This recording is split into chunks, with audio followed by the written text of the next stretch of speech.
Hey everybody, in today's video, we're going to pick up right where we left off last time and talk about the final two traps that you can avoid in the precious metals industry. Just to briefly recap, point number one was watching out for the big name endorsements. There's lots of reasons why that could be a big red flag. Point number two was watching out for the specific verbiage on their website, such as things like, "We're the #1 rated metals dealer in the world," or something like that. Point number three was avoiding the bait and switch. Even if they have some advertisements that look phenomenal, just be prepared that that's most likely to get you on the phone and to divert your attention to something else. Now, point number four, and this is another really important one and one that's easy to catch if you know to look for it, and that is if you go to a website of a large precious metals dealer and they have, all the coins, all of the bar options you could ask for, but as you click on their product pages, you start to notice there's no prices published.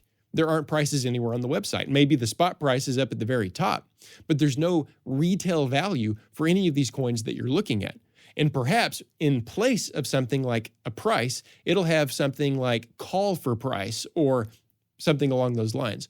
When you see that, beware of the fact the only reason they're doing that is so that they can get you on the phone to give you the runaround, just like I described in the last point, in explaining why you need to be buying their commemorative coins or their collectible coins instead of the gold eagle that you're looking at on their website or the gold maple leaf you're looking at on their website. That's all it is. It's merely a sales tactic to get you on the phone with their salespeople because they know that some of the tactics they use are going to be effective the majority of the time, and you might be their next victim, at least in their eyes. Well, I don't want you to be their next victim. So if you see a website, especially if it's on the website of a big name dealer that says call for price, there is zero reason why they shouldn't be able to publish their prices, especially if they're big enough to have some kind of big name endorsement. Again, like we talked about in point number one, zero reason why any precious metals dealer out there can't publish their prices in real time. So that's a major red flag for me, and I want you guys to be watching out for it.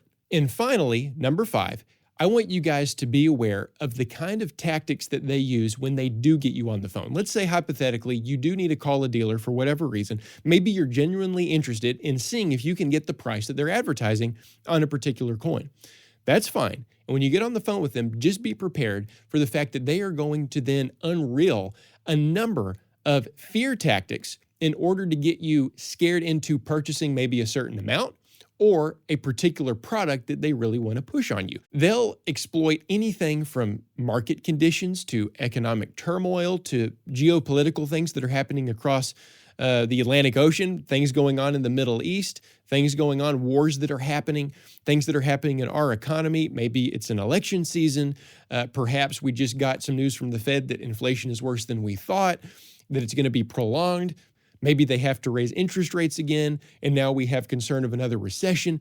You're going to be hearing all of these things like clockwork as you're on the phone with these precious metals dealers and as they are working toward getting you to purchase the thing they want you to buy, a commemorative or a collectible or something like that.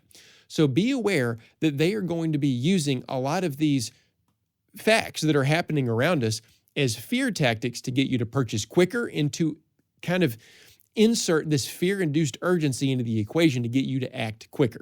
Now listen, some of these things may very well be the case, but that should not affect your investment decisions, especially when you're trying to decide what's best for your family.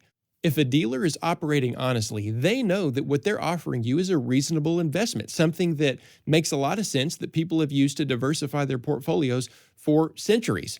So they don't need to sell it to you if they are trying to. If they are trying to use all of these fearful economic reasons or geopolitical reasons or things surrounding some of the wars that are happening in order to get you to act quicker, maybe purchase more than you originally wanted to, or to purchase a specific product they want.